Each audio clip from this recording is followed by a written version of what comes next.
So today.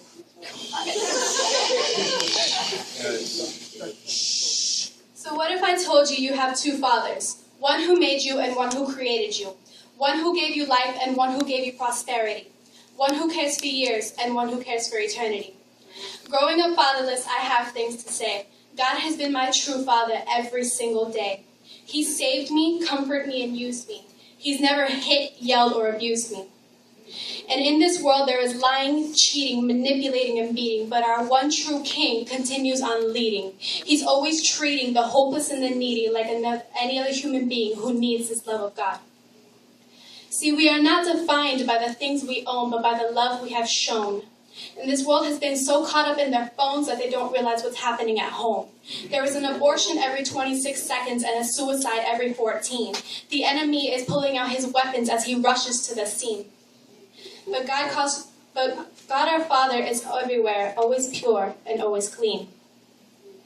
God calls you his daughter, he calls you his son, but God is our Father and we are his loved ones. The enemy keeps you blinded, but God wants you to see. The enemy wants you hostage, yet Jesus sets you free. No one is perfect, no, not one, with the exception of Jesus Christ, the Holy Son.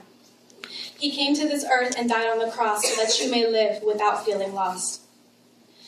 God is our Father, our Creator, our friend, and through him all broken relationships will mend. He put forgiveness on our hearts so that we can see life is a gift, a huge opportunity. So don't let it pass you by. Don't take it for granted. Take ownership of the life you've been handed.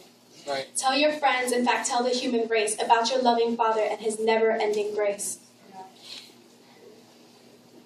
It says in Matthew 19:26, Jesus looked straight at them and answered, "This is impossible for human beings, but for God everything is possible." We all run into obstacles, so my plea is to let him restore his proper place. I promise he loves you right now. Just trust in his grace. Now, I never thought the great I am could save me from who I am.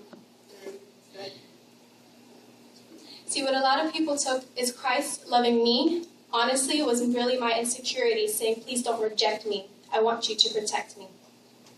He is Father to the fatherless. He is hope to all hopelessness. He is the light in the dark and every beat of our heart. And you cannot hide in fear, for he is with you. You cannot hide in shame because he is with you.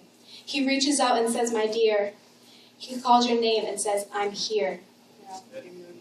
And in conclusion, the enemy has placed the illusion through his biggest intrusion of setting a delusion on your mind. So do not be fooled by his deceit, because God the Father will defeat. Because we are all created for a purpose, and absolutely no one is worthless.